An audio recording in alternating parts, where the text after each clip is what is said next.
That's fine. That's cool. As long as there is a It's really good cookie, if that we would be can do great. a recording. Nixon was telling me as well, just let me know how it goes. It's just because this time he'll not be able to attend it. And if we can have a section some bit early, if possible, he was really saying Yeah. that. I think he had a conversation with you regarding that. Yeah. Yeah, Nixon's my shadow. Or I'm his shadow. All right, Mahmood, where you go? Okay. First, I'm so glad to attend this session with you, Maria, and with the other colleagues around here from all around the world. I am Mahmoud Widar. I am an English instructor. I've been teaching English since 2009. Then I started teaching admission tests, Ielts, TOEFL, GMAT, GRE, since 2016. I worked in many places in Egypt. I'm from Egypt. And, but actually I prefer to freelance. I like to teach by myself, for myself, and for my own students. That's it. Okay. If you have any questions, I'll be glad to answer them.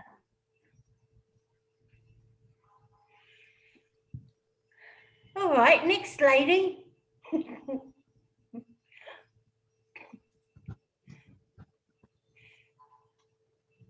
Hello. Samia. Samia. Yes. My name is Soumya, and I think I am the beginner in this section. Like you have been there for so many years. For me, I started my career as an IELTS trainer for the last 2 years. It's just been last 2 years.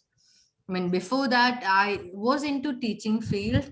I was into what is can I say, like just giving presentations on seminars with some international animal welfare organizations. So I was working as a consultant with them. Later, I started with spoken English. So that was the communication English.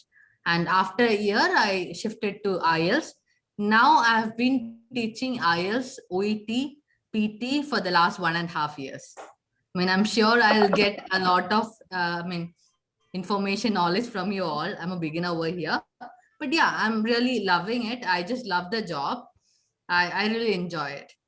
Right now, I'm freelancing since we don't have many institutes who are working on a full-time based. I mean, they don't really want these full-time based trainers once this pandemic hit. I mean, you was speaking about the pandemic situations, right? Just before the pandemic, many institutes were ready to, give you a full-time trainer, position and everything. But as soon as in the March when things started, they're kind of hesitating to do that because they don't have regular students. That is one issue over there. Yeah, I'm in UAE. I'm in Dubai right now. I started from Abu Dhabi. I mean, I came to UAE and last year, and Abu Dhabi was my first place. So I joined with an institute. I actually got a job as a trainer through this, what is it, Skype interview. They selected me. They told me that they'll give me the, what is it, a visa and everything once you reach here. But after 2 months, obviously, this corona came behind me and it messed up everything. But luckily, this year has started really good. I mean, from January, I have enough students as, private students, and then I have some batches which has associated with me for the freelancing, and it's going good. Very good, Samia. That's Thank you great so much. news. I was really excited to join you all to see some of the fellow IS trainers, and I'm really happy to be part of this. And I think I'll really, I'll regularly join these classes. I'll get to learn a lot for sure from all these experienced teachers. Yeah, thank you. And where are you actually from? I am from India, particularly the same place where Nixon is from, Kerala, state Kerala. So I was there in Kochi for last 4 years. I did my schooling and everything in North India, Only after that, around 2015, that's when I shifted to Kochi. And last year, I shifted to UAE. Very good. Thank you. Shija, welcome, Shija. Hi. Am I saying your name right? Yes. I'm Shija. Shija. And okay, Shija, it's your turn. We're all just going around talking about something about where we're from and how long we've been in the industry. Just something about ourselves, just like you probably heard Samir. So it's your turn. Yeah. Well, I have been in this field for almost more than 10 years now. And I was teaching at various institutions for many years. And since 2 years, I have, started on my own. I have an institute in my hometown, where I'm giving the coaching and I missed and it. I'm in Kerala. I'm in Kerala, the southern part of India. Yeah. Okay, are you still in Kerala? Yes, I am. All right. And how's the student? Anyone can ask a question, really. It's not about me at all. But how is the how do you have many students? We had quite a good number, and we had the regular flow of students. But due to this problem, Corona, the numbers are getting less. And but otherwise, it was really going good. But all on a sudden, because of this, the numbers came down. Yeah. Okay, thank you. We can have more questions and speaking after. But Namita, how are you? Yeah, hi, hello everyone. I started my career like same like Soumya, she said it, with English classes. And then after 6 months, I can say I started taking IELTS coaching. I was working for an institute in Gujarat state from in India. And I worked there for 14 years. And just a month back, I've started my own classes. So I train students for TOEFL, for PT, for IELTS. Okay. All right. So you do a few courses, yeah? It's not just IELTS. What was it? Yeah, OET? PTE? No, I have like I've seen it, but I have not taken like any training for that. I was looking for it, but I have not taken it. What was that one for? I couldn't quite hear you. Sorry? What one are you wanting training on? OET. I was thinking for that, OET. but I have not done OET yet. Yeah. I'm thinking for that, but I think it has a scope. It has a good scope. So let's see. It has a really good possibility now during the pandemic because Yes. you know, I mean, it's good for nurses, medical staff to take the OET, especially if they want to immigrate to another country. And many countries take the OET. I've had a few students that have gone to OET, and one's in the UK now, another one's in Australia, and third one is heading to the UK from Sudan, Lebanon, and the other one is Lebanon in Australia. So yeah, it's very good. It's a great thing to get into. Thank you. It's easy. Do you think it's easy? Oh no, I think it's You think it's easy training? I think it's a lot easier than when I saw when I saw the video, I find it same. I find it difficult. I've seen some videos of it. Yeah, no, it's Recently, actually quite, yeah, sorry. yeah, sorry, no, you I'm talk. just saying something related to it. Kind of, I thought you finished it already. Sorry for interruption. I was just about to say that Nixon was trying to, just give me those confidence to take the OET speaking and writing. What he was saying is initially you might feel difficulty in the speaking and writing for OET, but once you get used to it, you find it okay, because at the end of the day, it's just an English test. They're not testing your knowledge, Yeah. but you do the same thing that you have been doing with IELTS, correcting them on the grammatical structures and making them speak more accurately. So that won't be an issue once you get Okay, used to it. It really has a good scope right. when compared to IELTS. I mean, trust me, honestly, I'm more comfortable with IELTS since it been around 2.5 years with IELTS.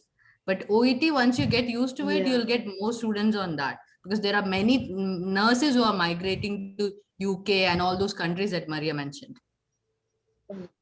Yeah, yeah, true. Hmm. Well, I did have a doctor who was in the UAE, but he's Lebanese, and he struggled with OET. And the reason being, I was teaching him, it was the processes. He had trouble, like when you do you have a patient and you have to give what you consider is a problem, is a diagnosis. He had a problem with doing the process and the follow up. Um, yeah, with the OET, but yeah, maybe it was just him. But he's in the UK now. Yeah. Okay, so whose turn? Namita. Namita, you're on mute. Yes, yes. I said about myself. Anything. Oh, that's right. Sorry. Neha. Neha. Neha. Yeah. Hi, Neha. Hi, how are you? I'm I'm I'm fine. actually very nervous and excited to see all of y'all, from all around the world, and really excited. I'm just falling short of words to express, but Nixon just messaged me some time back, and I was like, oh, it would be wonderful if I was able to join and catch up with all of y'all. So my name is Neha, and I'm currently in Bangalore. That's towards the south of India. Yeah, but I'm born and brought up in Mumbai. I've been working as a freelancer past almost 3 years now, as a language trainer, as an IELTS trainer, and also working on accent neutralization. So the students who have a lot of problems with mother tongue influence and not able to pronounce and make pronunciation errors, I guide them on that as well. And currently getting trained for OET a little bit, so that I can train students for OET as well. And I have a tie-up with the institution in Bangalore, so I work for them and do freelancing at the same time. Yeah. So Great. that's pretty much about me. Great. Thank you for that intro. Thank you, Maria. All right. Who's next? Mahmood, are you going to be able to put up with all us women? Is this because I'm the only male in here? Yeah, but you like organization and structure. And I had said, well, we won't have it tonight because we just need to touch base with each other, and just see where everyone is at. Sure, the next time we can do something more scheduled if you like. If you read my post on LinkedIn, I said there wouldn't be a schedule because schedule's my middle name. And it's so nice to have a break from schedules. You know, we live our entire life on schedules, don't we? Yeah. So I thought, well, we'll just have a get together. But has anyone got anything they want to share to do with work or?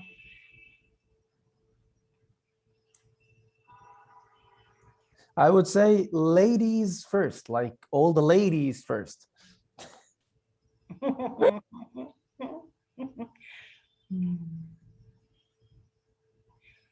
So let me say, apart from you, Samir, the rest of you are all in India, yeah? I think Yeah, so. I think so. Yeah. Okay. And Kavita is in Gujarat right now. Yeah. Okay. so do you have any plans to move to the UAE, ladies? I wouldn't mind. Love to. Come, you're most welcome. Yeah, Thank you. welcome. I think many institutes are searching for trainers here, but most of them really want freelancers. That's the only thing. I mean, when I was trying for a full-time job, I get these posts, and when I make them a call, they actually tell me that, are you ready for the freelancing? That's the only thing I saw. You are here I in, was yeah, tell me, please. I was in touch with, I don't know the name of the institute, but I was in touch with them. But it seems because of the slack, because of the corona and all, they are not ready to pay you so well. So shifting from here or even doing an online in India, they are not ready to pay you that well. So I don't know what the market status is. So I think they were not ready to shell out money and at least pay you for your worth, because training students sometimes becomes, it's a task. It's not easy. So they at least they need to pay you your worth, right? The effort that you are putting in. So I don't think they were even ready to do that and acknowledge that as well. Allow me to interrupt if you don't mind. Yeah, sure. You're in India now, right? Yes, India. Okay, so students in India would like to take face-to-face more than online courses? Yes, I more.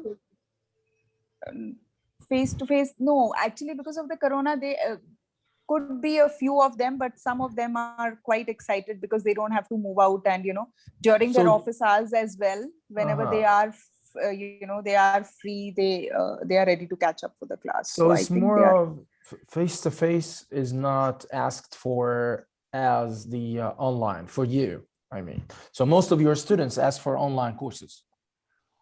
As of now, yeah. How about the number of students that apply to you or ask you for courses? Did they increase or decrease before and after the pandemic?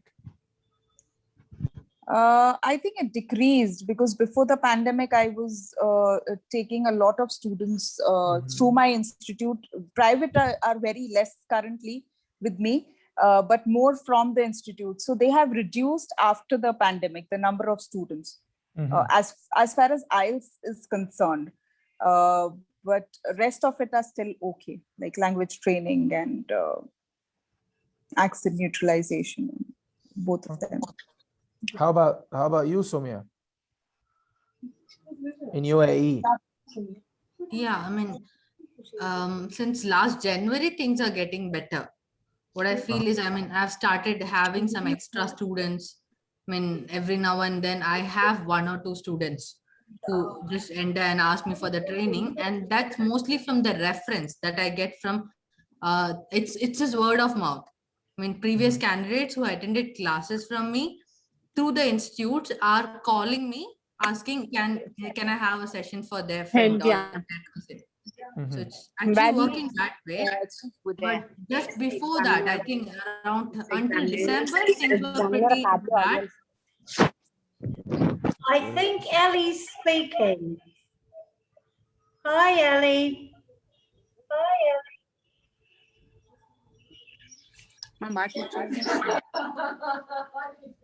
Lots of She people in actually there. forgot. I think admin has got an option to mute. Yes. Maria, please mute her or him. I don't know. What shall I do? Mute Eli Mute or Ellie. or Eli. I don't know. Is it Eli or Ellie? It's she or he You is will have to typing. comment So as well. if they Oh, would. hi, Ellie. Hello. Ellie, you're just in time to introduce yourself.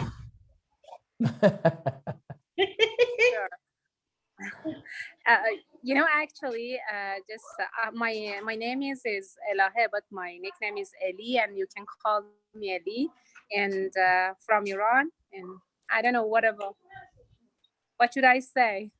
And by the way, I forgot to say that I've got my master degree in TEFL, and it's about 12 years that I'm teaching English and working as an English supervisor in an English institution in Iran. And glad to be here, and thanks just for inviting me here. You're quite welcome. So, Ellie, tell us what you teach. Different materials such as FC, and but currently I'm teaching English file series book, and even for teenagers, big, and the other one that I about English time series is about Oxford. I mean, edited, and the Touchstone books, and for some just private courses, just I myself, I'm teaching complete IELTS. Okay, and do you have a lot of students in Iran? Pardon, I couldn't hear you well. Do you have a lot of students in Iran? A lot, because I'm working as an English supervisor and teacher, just in our institution, because we have 6 branches, and the branches that I'm working is about 10 just 1,000 students, but in different levels, not in from teenager, from a very young learner to adults. Okay, thank you. All right. Maybe the next question can be, what's everyone's success rate? Is your success rate good in helping students to reach their band? How is everyone's success rate? We should start with you, Mahmoud. Okay. For myself, I like to let all my students take a placement test first. Because I believe that I am the machine that produces IELTS knowledge. I take the English, the general English knowledge of the student, and put it in the machine, and produces English, IELTS language or IELTS knowledge for him. So whatever the level of English the students have, the score required would be clear if he can or she can achieve it or not. Simply, if his English is good, he will get a high score. If his English is not good, he will not get a high score. So I measure the level of English and process how can I help him, and see the required score for him, and see if there will be an opportunity to make him reach this level, or let him join a general English course first. That is how I deal with it. Okay, so what is your success rate, Mahmood? My success rate, I never measured that yet from all of my students. Is it going to end now? Why? No. Oh, okay, because it had me, a note came up. Okay. Since I started teaching IELTS, from all my students, only 2 that did not achieve their score. Okay, that's So I good. just count those who did not achieve their score, only 2. Okay, that's great. Mhm. Anyone else?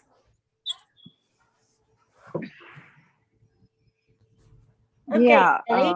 Oh, yes, Oh, Neha. it's okay. It's okay.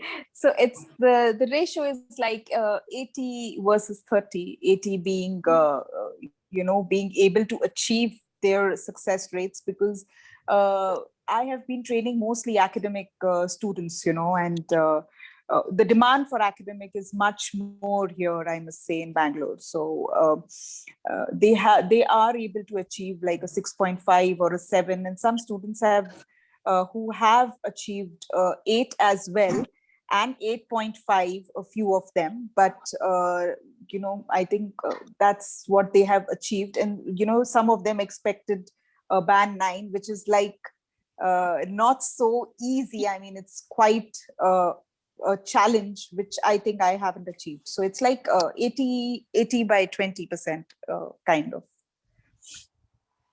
So if they expected a 9, what was stopping them from getting it? Uh, they I don't know, because see, they were good in, so obviously when they were targeting a band 9, their language was really good. They speaking and their writing skills were also very good. Where they lacked, I think, was a little bit in reading, and writing as well. They couldn't score. They scored like 7.5, not beyond that. So I think that's the place where they struggle a little in writing, because writing, I think it's quite strictly corrected. I feel, they don't score you so easily in writing. So I think that was a little bit of an issue. That's why nobody gets a 9 in writing. Yeah. Well, I think like what I find really good is to, when they know the criteria so well, I get them to grade themselves. And then it takes away their expectations on me as an examiner. Like if they wanted a 9, well, then we go through the criteria, which is always first and foremost. I get them to know it backwards and forwards and inside and out, to the point where when they do write or they do speak, they're able to give themselves an appropriate grade. So they might want a 9, like you're saying, but when they know the criteria, they can't expect it, and so they have to go with where they're at. Yeah, I agree. Right. And not only 9, but some of them, they want like an 8.5, which is again in writing. I did have no students who have scored like an 8.5 in writing as well. So I think it's quite a difficult job to get a 8.5 also in writing. That's what I feel. I'm not sure how the rest of the trainers must be going through.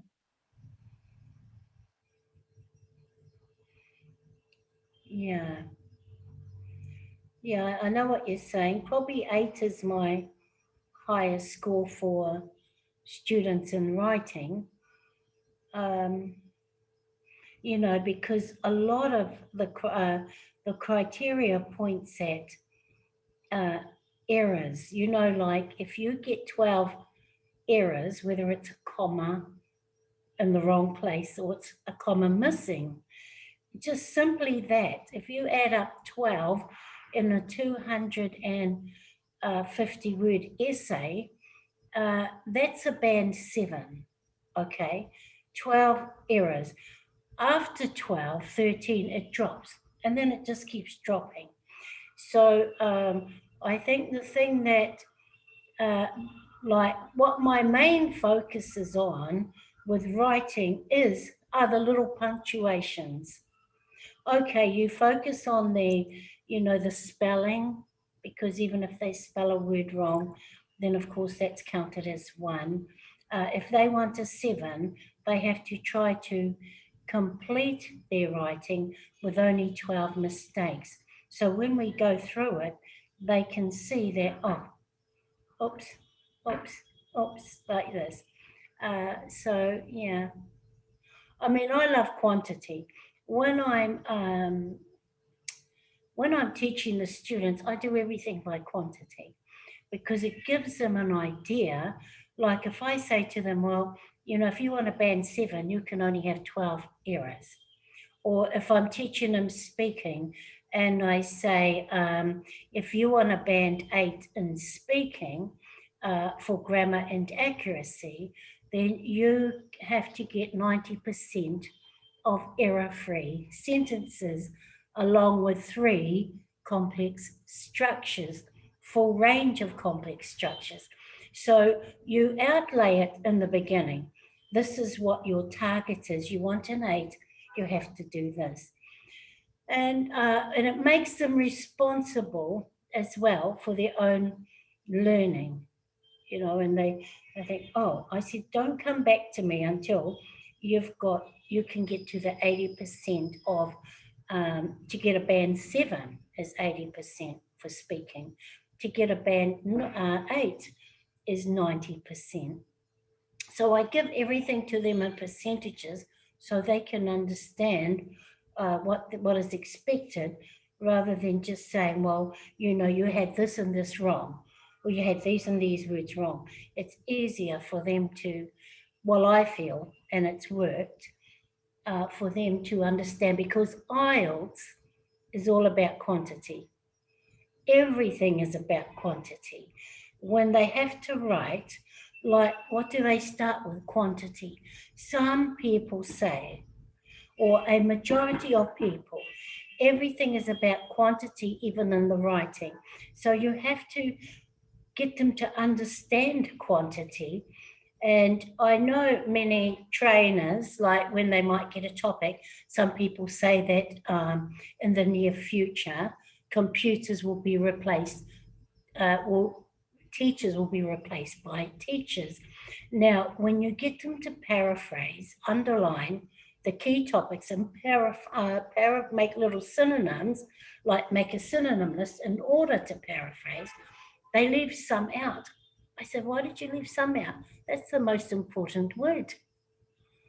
Because they don't know. When they start writing, they will say many or a few, and they've missed the quantity. Straight away, that's a black mark for them. So, sometimes we can miss the simple things that are actually important for getting a good score. What some of you others, what do you think? Or what do you do? Or what do you find that works?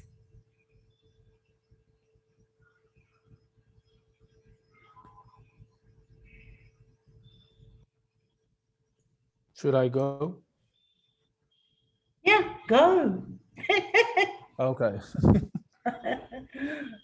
For me, I teach them the rubric or the criteria that they should be following while they're writing or speaking. I show them how the mistakes are made for them not to fall in them again. And I make them mark their writings. Like they are going to write an essay and they read it. The way I do is that I read it for the first time to check the task achievement and response. Have you written the required number of words? Have you completed and covered all the question parts? And then I would look inside of it. Okay, how is the introduction? Read it again, read the body paragraphs, read the conclusion. I look for each and every part of each criterion and leave the lexical resources at the end. So I mark the task achievement and response, the cohesion and coherence, the grammatical accuracy, grammar accuracy, and then leave the lexical resources at the end. I make them read the essay to mark each mistake. So each student will read his writing and mark his mistakes, and each reading is searching for one mistake. So he's going through the punctuation part. He will look for all the punctuation errors. That's one. He will read it again and he will look for all the spelling mistakes. That's two. And then he will keep on reading to cover all the mistakes that I cover with them in class. After all that, they give themselves the grade. You made this number of mistakes. What is the score that you may achieve according to the rubric? They would give themselves a score. That's it. I'm surprised by the fact that you at least let them and you make them read for so many times. You know, I struggle to make them at least proofread it, at least for once. You know, there are candidates, most of the candidates, they write their essay and they send as it is. When I ask them whether you did your proofread or not, oh, sorry, I forgot. I said, okay, do it again. I agree, Soumya. I agree too. Let me It's extremely difficult. yes, You know, I was kind of how I wondering manage when you were saying like he made them read several times, Yes. because just to make them have proofread only for once is even difficult sometimes. Okay, let me tell you how I do it. At first, I do the scarecrow trick. What is the scarecrow trick? It is that I tell them, okay, writing is the rock that damages all of your dreams. Because the writing, nobody takes writing at school. Nobody studies writing. Nobody learns how to write essays effectively as in Ielts. So I make them feel afraid that they fail the writing, especially the writing. So, and after I do that, they become all ears. Okay, what should we do to avoid this rock? So I tell them, please read it, read what you wrote, looking for spelling mistakes. They go on reading it. Okay, have you got it? Okay, switch papers with your partners. Look for punctuation mistake. They read it. Okay, switch papers. Look for others, and so on, so on, so on, until I finish all the rubric except for the lexical resources. And they keep on reading it because they're afraid. Afraid of what? Afraid of losing marks, because I tell them, if you're really smart and your English is very good, you will not answer the writing correctly. So don't let writing takes out your marks. So they feel, okay, I should be ready. I should focus on writing. I should know all the mistakes that I should not fall in. That's why.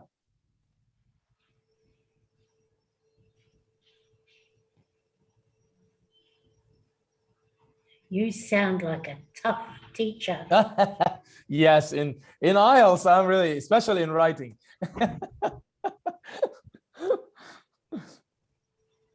I was just about to say that. I pity the students. I mean, the students feel like, oh God, again I have to read.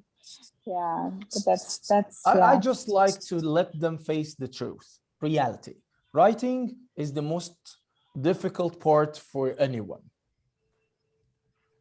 So they should face it. Okay, this is the most difficult one. So please pay attention to it, read, keep on reading, find out your mistakes, do not fall in them again. And I keep on correcting them so they do not make more mistakes. That's it. But my classes are full of fun.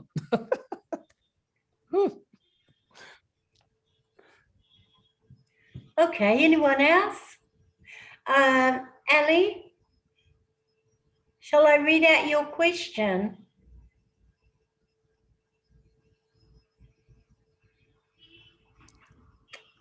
Maybe she's not there.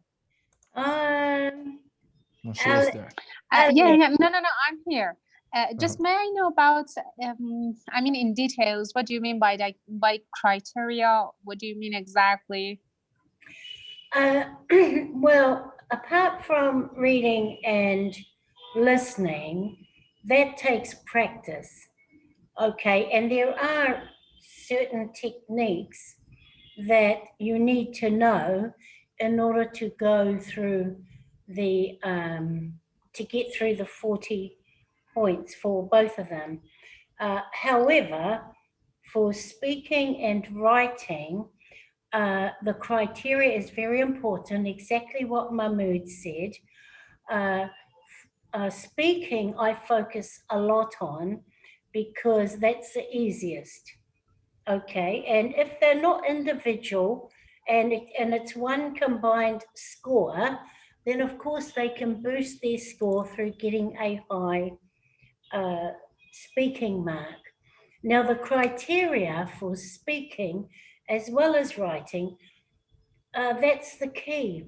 And like, for example, I found Ielts trainers that will talk about the criteria for like speaking, for example. You know, you need to do this, there's fluency and coherence, there's the 4 components, and you need to be doing this, this, and this.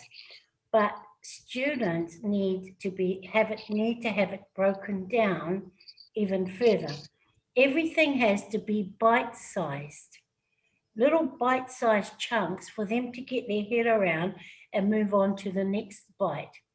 So, for example, I tell them, yeah, there's 4 criteria, 4 components for speaking. Each of them are independent, carry their own band score. However, within each of the 4 are 2 criteria.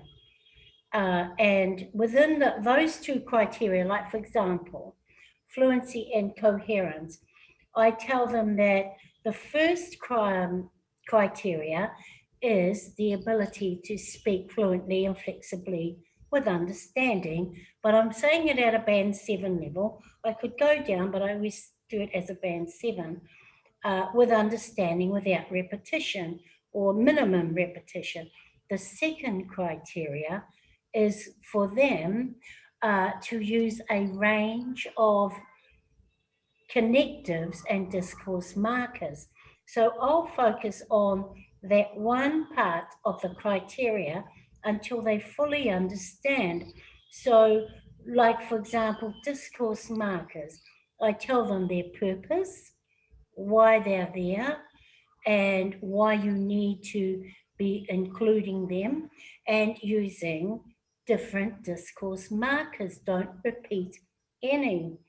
Don't repeat any vocab words. Don't repeat connectives, because everything is about a range, okay? It's not about repetition. So I point that out very clearly for them so that they understand the criteria. They know the next time I have a speaking exam with me, they've used a range of connectives or discourse markers. Now, the connectives for fluency and coherence, I tell them they are very important because they play 2 roles. The first role, of course, is for fluency and coherence, that you can, it helps with the fluency of your speech when you use connectives, but it also a twin to grammar and accuracy, because grammar and accuracy, their two criteria are, like, for example, band 7, 80% of their sentences are error-free. So when I'm marking them, I'm doing percentages, okay, and I'm working out, all right, mistake. So they've earned about, they've achieved like an 80% of errors. Now, when I say fluency and grammar are twins, the reason being is the second criteria for grammar and accuracy are the range of complex sentences. Complex sentences are the same as connectives, all right? When you're using connectives in your speaking, I tell them use a compound word and a complex word. I tell them there's only 7 compound words and there's a number of complex words. We teach in the UAE the students at an early age. I think probably you all do. You know, the fanboys and a white bus. That's exactly what Ielts is about. So and it's for writing and speaking. So in the fluency and coherence, they're using connectives with but, for, and, nor, but, or, yet, and so. And the complex words are although, whenever, wherever, whichever, whoever, however, instead, if, though, even though, all this kind of words. It's a white bus. Because, until, and still. So they have to speak like that very naturally, but making sure it's practice in the home. Don't come to the actual exam with, it's still a strategy. It has to be the most natural way of talking ever, because you can pick it up when it's fake, when the students are like, have memorized it, you can tell. And then, of course, with the complex, a range of complex structures with coherence and, grammar and accuracy, you've got the same structure. You've got the simple sentence, compound word, and complex word. That is the complex structure. It's the only complex structure, the main one in the entire English language, which is why it's in the Ielts. I tell the students this so that they understand the big scope of learning something. You know, if you just say, oh, well, it's just the complex structure we use in the English language, they don't take it as serious as if I say it's the #1 main structure in the entire English language. If you learn this, it's going to help you with writing. Now, I also tell them the speaking criteria for grammar and accuracy is identical in the writing. So how you learn to speak with the complex structure and the error-free sentences is exactly what you should be doing in the writing. So, you know, if you spell it out to them very clearly, they get to understand and they remember, rather than me say, do this. I just point out, I break it down. This is a cake. This is how you bake the cake. You need the flour, the sugar, and the butter. And then voila, you come out with a beautiful chocolate cake. That's what I meant when I said criteria, the writing. The writing can be very simple. There's nothing complicated about the writing because there's a 5-step plan. There's 5 steps that you show them. When they learn it, now I tell them, okay, you've learned it, you can write it, it's great. However, when they get to the exam, they still need to take 5 minutes of that 40 minutes writing their plan. Don't go without it because it's so easy when you're writing and you see your plan. The plan is underline the keywords. I mean, everyone knows this. Underline the keywords. No, firstly, you need to analyze. What is this saying to you? You tell yourself, what is this saying? Okay, it's saying that one day, in the not too long distance, robots will be the replacement for teachers. So that's, for example, that topic that I said. And then, so they analyze, then number 2, they underline the keywords. Number 3, they make a synonym list. I tell them no less than 3 synonyms for each of those topic words you've underlined. And that includes some, because they always leave some out. And when they're talking, they need to be able to use some, like a number of others, a certain percentage. It's not naming the actual quantity, so it can fit into some. So you do that, you underline, you make your synonym list, no less than 3, and then you paraphrase. So that whole topic, everything should be changed. I mean, I've heard examiners say, Ielts trainers say, you don't have to change all of it. Yes, you do. You have to change all of it. Change the whole lot. And then when you paraphrase, that topic becomes your introduction. So you've done those 3 easy steps. It should take the student, like in the beginning, initially 7 minutes. It gets less and less as they go on. And then the final stage are the paragraphs. I only do 2 paragraphs. I tell them don't do more. First and second paragraph. When they're planning, P1, 2 or 3 examples. Okay, because you know that it says you give evidence with supporting statements. So you teach them how to write supporting statements, and it's not a difficult task. When you say this, you say because or whatever, although, and then they go into the next stage as they're writing. So there's that nice flow happening. And then they can say, for example, or such as, only once, for example, I don't let them use any word the second time when they're writing or when they're speaking. And then P2, they have to think and then make 2 or 3 just bullet points. Okay, for example, the robots, part 1, okay, it's 4. It's whatever you agree, the student agrees, that's the first paragraph. So they might say, I agree that robots should replace teachers. Then they're going to write down bullet points. Why? Number 1, cheaper in the long run. Number 2, no sickness or maternity leave. Number 3, 24-hour Google updates. This is with a robot.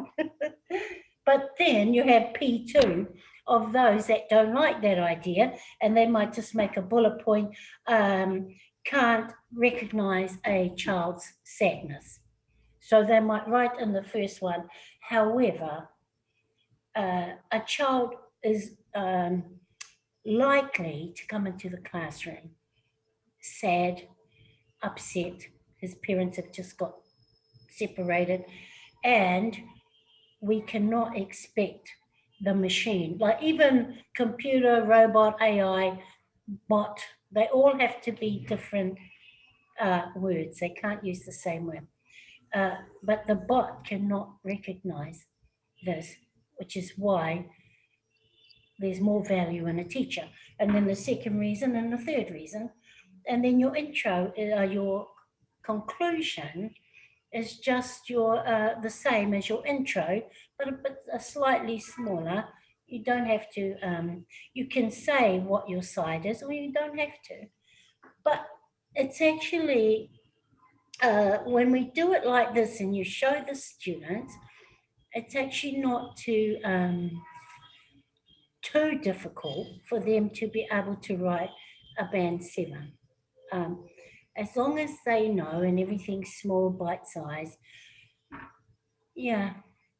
Well, I hope that helped you, Ali. For sure. Yeah, for sure. Thanks. Just made me impressive just by asking a little question. Just you explained a lot, and it was great. And you answered more than that I just expected. Thank you. Thank you. Ellie, excuse me, Maria, if I may interrupt. You follow the public version of the IELTS rubric, marking rubric, right? Yeah. I meant my question to Ellie, Maria. Oh, sorry. That's okay. Ellie. You're asking me. Just I Yeah. thought that Do you follow the IELTS marking rubric, the public version of the marking rubric for writing and speaking? Not actually. No, not actually. Okay. But it was interesting that when you were talking, just I was taking a note about just whatever that you were talking about rubric. Yeah. Okay. Just but I myself, I don't use it a lot. Actually, I don't teach. The students, or I don't know, for example, prepare them for IELTS exam. Just for general, because I myself, I don't have any IELTS degree, and but I myself, I gonna just get my IELTS just degree. That's why I'm asking some same questions for my learners and for I myself, and that's why.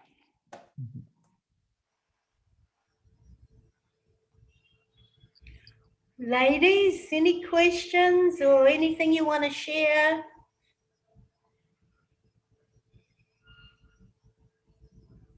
Can I ask, what time is it in India? It's 12:45. Yes, Nixon said to me, Maria, you're having it late for the students in India, for the trainers. I said, what do I do? Because I didn't finish work till 9:30. That was my class, my Zoom classes for the day. And then it gave me half an hour to get ready for this. I said, I'm sorry, Nixon. Maybe we can do a weekend when people are free, like a Friday, because he told me you ladies will be very tired. Yeah, quite a bit. And then next day morning, early morning classes. So yeah. Oh my gosh, I'm so sorry. No, you don't need to be. It was a pleasure being here with all of y'all. The problem is in Egypt is because we've just had breakfast. We're in Ramadan, and we just had breakfast like 1.5 hours before we started. So it takes time. Like I finish. It's 9:30, 15, almost 15 now, and we've had our breakfast at 6:30. So we'll finish our breakfast at 7, and we had this 1 hour to get ready. That's why it is late. Yeah. I told Nixon I can't change it because I work until 9:30. That's my job. So, but I said to him, "What about the weekends?" He said, "Maybe." So I don't know. How about Friday? Is the same day that you have as a weekend? Sorry? When do you have an off? Is it the Friday or the Sundays? Friday and Saturday are my days off with my main job. Yeah. So what about you guys? I think in India it's Sunday. How about now for the classes? Is it the Sunday that you have an off, or it's Friday or Saturday? Friday and Saturday. What about you ladies? Namita? Neha? Yeah, no off. Actually, honestly speaking, because Saturday, Sundays are like most of the people who are working, few of them prefer to have classes on Saturday, Sunday, and then few of them have preference on the weekdays. So it's like all week round. So 7 days a week. Wow. Yeah. Ellie, what time is it in Iran? A quarter to 12 p.m. Okay. Well, at the end of the next month, I'll be in my country. I'll be back in New Zealand, so I'll have to structure a good time to try to meet you all. I'm sorry. May I ask another question? I'm really keen to know that what are the good materials for self-study or for teaching? I don't know, no difference, but for self-study, first of all, for getting, just grades more than 7 or between 7 to 8. What are the good materials to teach and for self-study, both of them? So what do you ladies use and or Mahmood? A list website. That's the only thing that I find reliable. I mean, I really believe I don't want to mess up with other websites which are there for the promotions, and most of the time you find different idea in different website, so you actually confuse those candidates. So it's better to stick on to something, like one method. And I find very comfortable with the way of teaching from the list. So I've been watching all the videos. I even purchased, what do you say, the essay material from list website, and I've been following a lot from it. It has, almost around 3,000 pages of free materials that she has been providing for all the candidates. And I think once you start with that, then you have those interactions with your candidates, and you kind of learn from that as well. And you put on your own inputs of what is working with them. Materials, I think less. That's the one thing that I've noticed. Other than that, TEDx, but it's not as, reliable material or something, but they have got some good vocabulary, good sentences when it comes to speaking and writing. What was That's the what. name? Right. What's the name, Samir? Liz. Liz. Oh, Liz. She's Yeah, very famous. yeah, I know Liz. But I prefer Ielts Advantage. He was an examiner for 10 years. He's British. You know Chris Powell?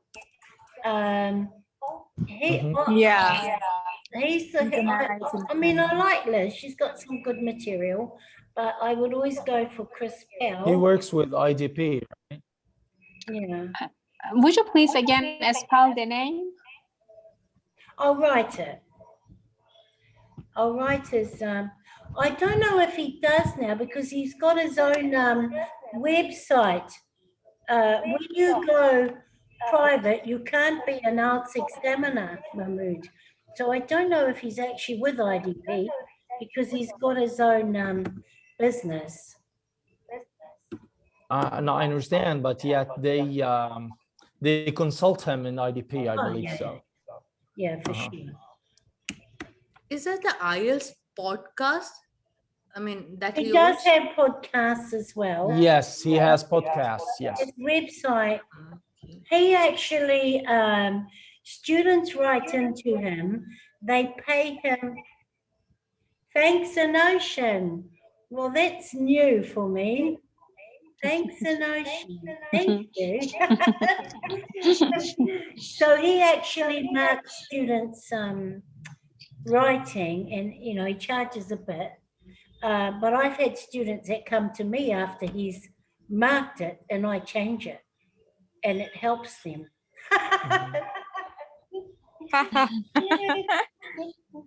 But won't tell him that. For answering Ellie about the materials, my point of view is that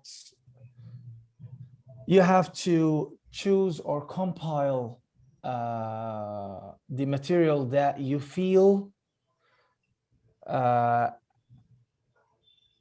that they are suitable for your students' levels. It's like you bring what is best in writing from Liz, what is best from speaking in speaking from Chris, things like that. Compile them like an eclectic curriculum. Get what best or suits best your students, and build up your own curriculum in each skill separately, and then try to offer them this curriculum and make them neglect anything else on the media. Because as just Somia was saying, students get confused when they take the course with you or watch this video about Ielts and then take or watch another video about Ielts that says something else about the same point. So they get confused. So the idea is that you choose what you think is best. You're the teacher, and what you think is best should follow the criteria that we were talking about. And if it follows it, then it's correct. Try to let them follow this course or curriculum that you built or compiled, and then measure the outcome of this curriculum. Like, you taught this to the students. What was good with them, what went with them well, and what didn't. And you take out what didn't go well with them and add others, and try again until you figure out the materials that are suitable for you and that works with you best. Right. Just exactly, you mentioned the writings, but sometimes, it happens to me, even for general, for general courses, when you are gonna to teach, for example, for those students that their general knowledge is good, but they can't speak. So, and I have to just lend a hand from many, different materials. For example, such as some podcast, I don't know, video. And that's why I myself, sometimes I'll be confused. For example, what are the good materials? According to the, latest, for example, Ielts exam. That is the, main point that I'm going just to know that, for example, and even sometimes maybe, I don't know, by Googling, just I can find many, sites and websites about Ielts, but I don't know which ones are the best. Because maybe as a teacher, for example, I can get, but I don't know, are they, for example, I don't know, guiding me to the right way or no, just on the wrong way. Because of that, I'm asking if I don't know any good materials, because as far as my colleagues just are teaching Ielts, they prefer just to use some some supplementary books. But besides, for example, Cambridge Ielts and Complete Ielts, and the other one, some of them use object series book. That's why, but most of them, they try to use a book, because the students prefer to have a to use a book, not, for example, to give them as a pamphlet. When we give them pamphlet, I don't know, they lose their confidence, and they think that, for example, maybe the teacher is not much, for example, educated or not much professional.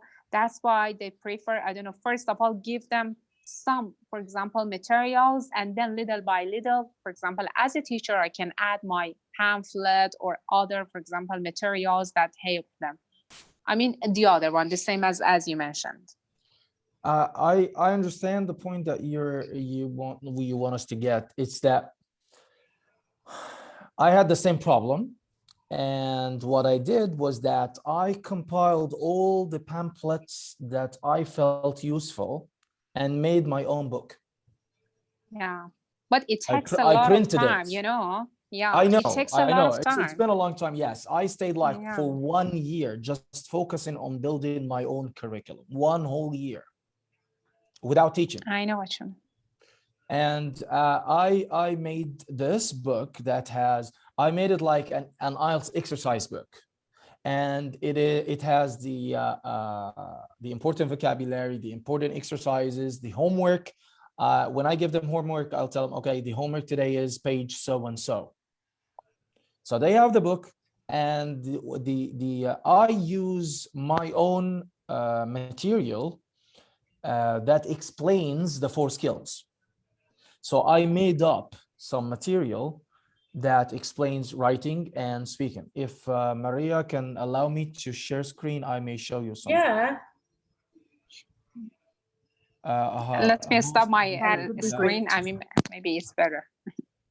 Okay. It says that I need permission. Okay. And where does that happen? I don't know. Oops. No, that's my screen. Oh dear. I'm not sure where. Actually, I think you'll have to click on the wherever that option, share screen option. And then there, says, when you click on that, I think it gives you an option, give permission, I think, to the rest of the. Are you talking to Mahmood or to me? To you, because you Oh. need to grant permission to, to allow us to share the screen. Okay, so one participant can share at a time. Is that the one I'm Yeah. clicking on? Yes, you will click, and then I think it will ask you whom do you want to give the permission to.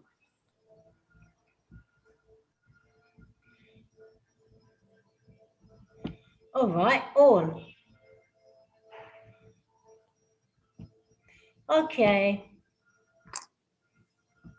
Thanks, Anoshan. Anytime.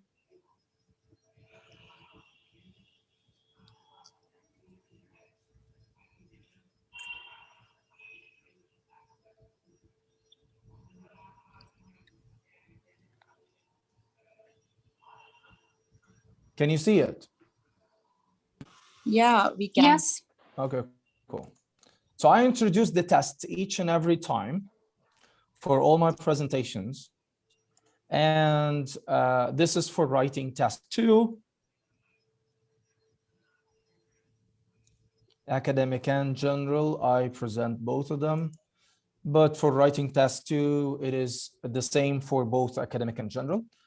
I send them this presentation because I explain the IELTS writing through it. And then after I do so, I send them this presentation for them to study and to remember what I said.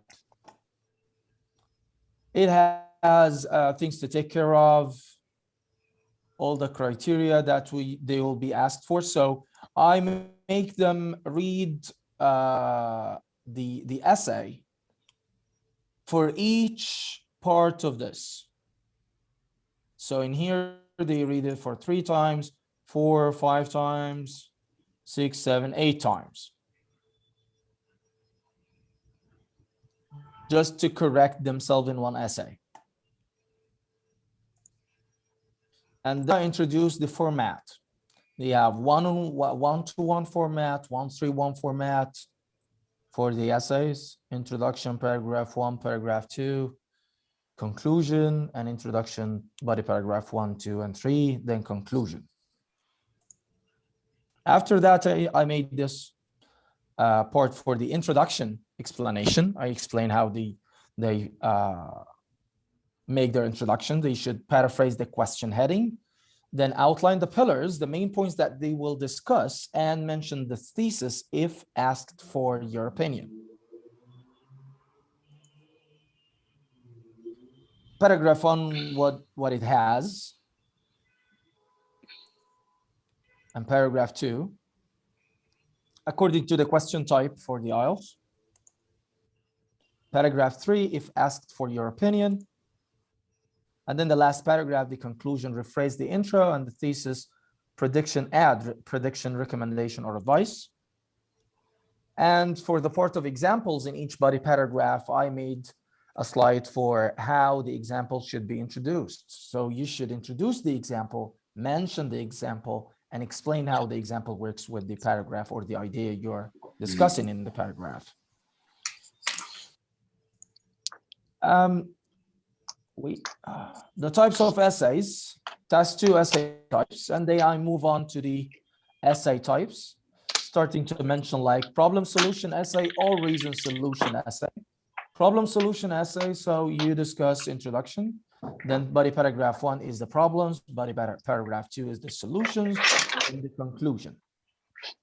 I made this myself, and through the book, I have the examples they need to apply for this format.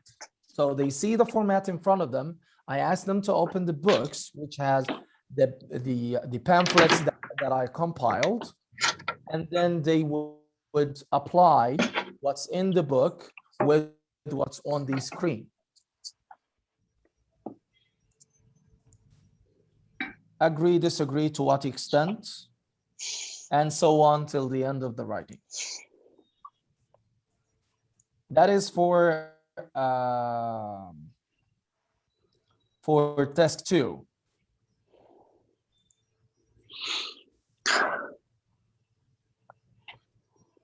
A second.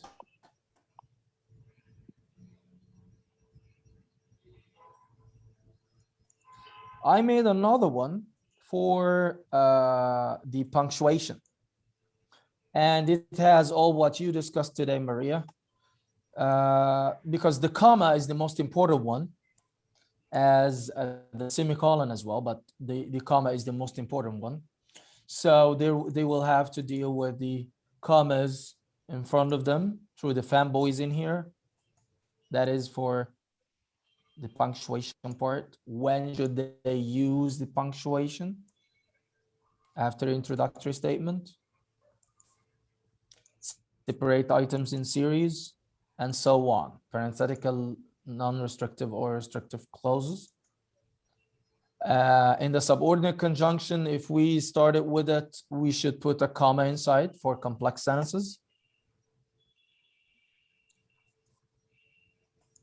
And so on. That is for the punctuation and writing task 2.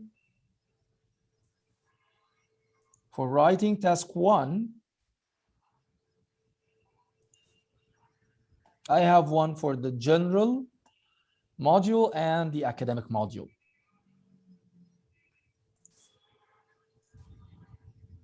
One second.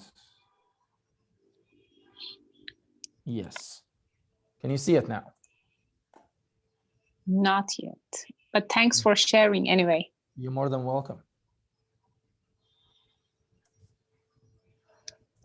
Can you see it?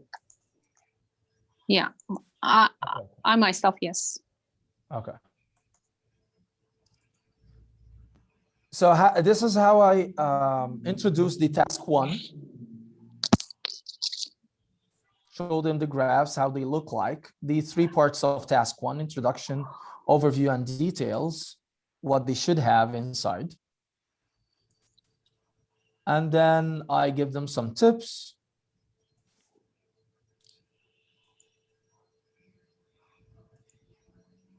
After that, I jump in and explain task 1. This is a graph. Then I give them the model answer and start to color code the 3 parts: the introduction, the overview, and the details. And I introduce each and every type in task 1. But the book has more examples and has the homework as well. So this is for explanation. And then for application, we use the book that I compiled. I hope this helped you.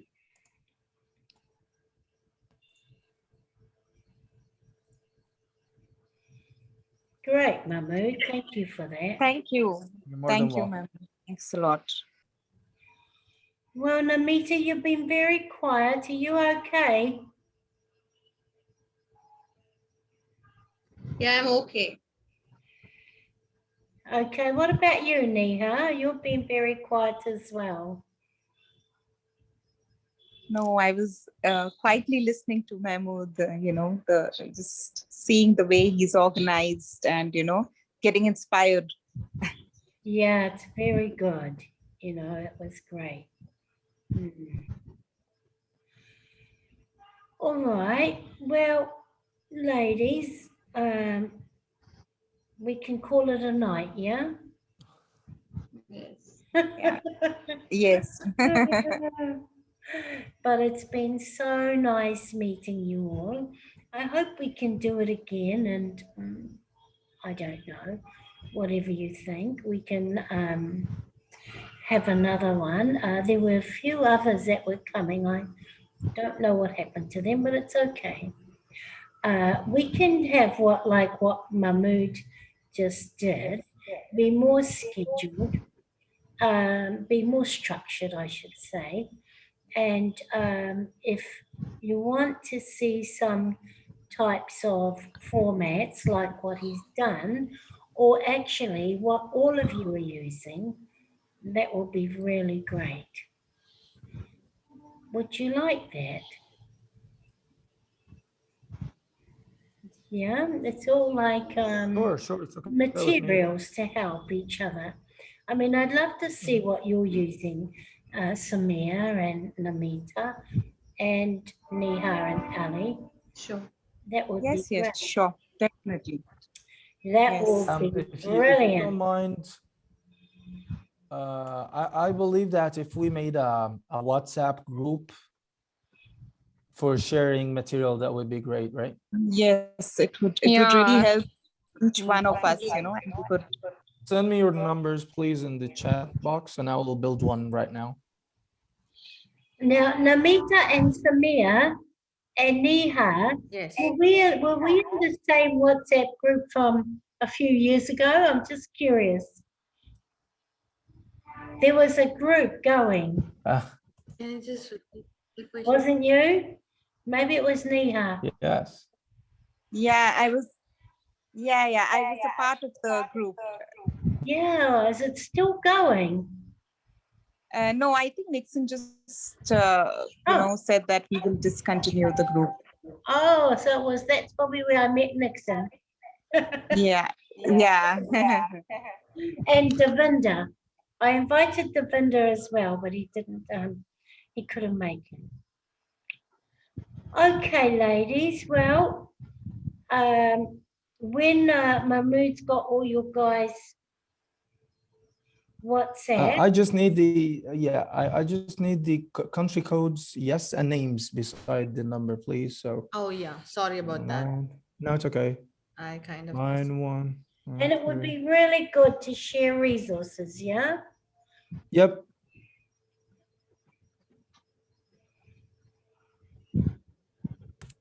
That is Namita.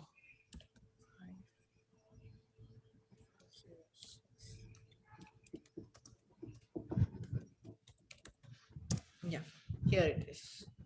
Okay, Namita. Yep.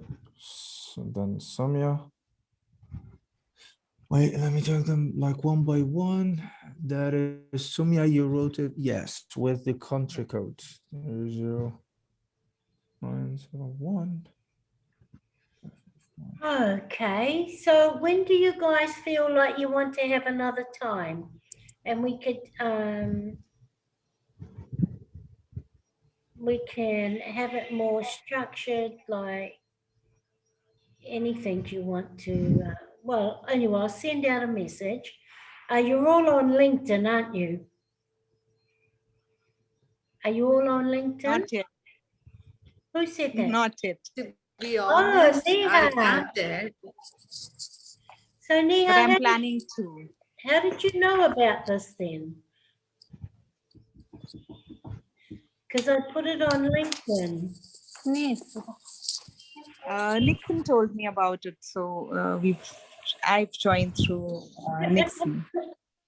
No, many of us are here connected to Nixon, I feel. Yeah, he's the one. Yes, he used to be one of my friends actually. I was in the old WhatsApp group, but that was a long time ago, like 4 or 3 years ago, kind of like that. It's been a Okay. while since we talked with him. Anything else? Because I want to finish now. So I have Niha, Sumya, Namita.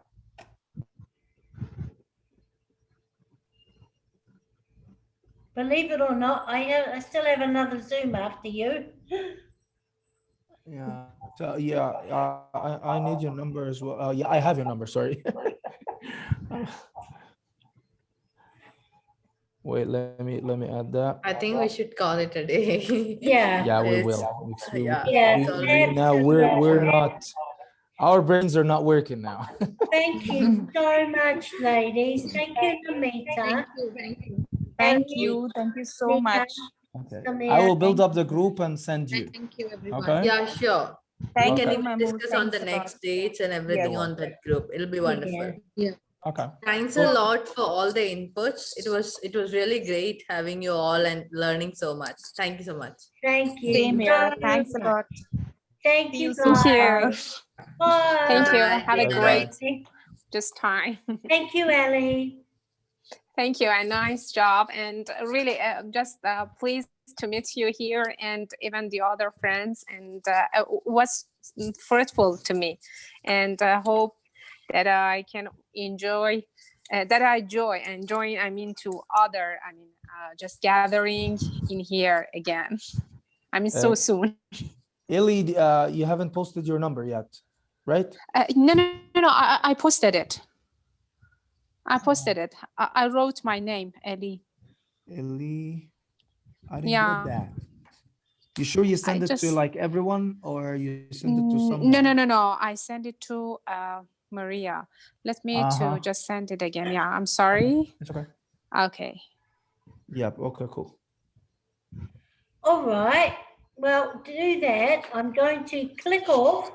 So Okay. we can all have a sleep if we Yeah, have a good night. Thank you. Thank Have a you. great moment. Bye. Good Bye. night. Bye. Bye. I'm closing it, Mahmood. Have you got it? Okay. Yeah. So far, yes. Only one number left. Oh. Shall I just leave it 153. going? 075-170. Yeah, I believe Ellie is okay. Thank you. Thank you. Good night, Thank ladies you. and Thank you. gentlemen.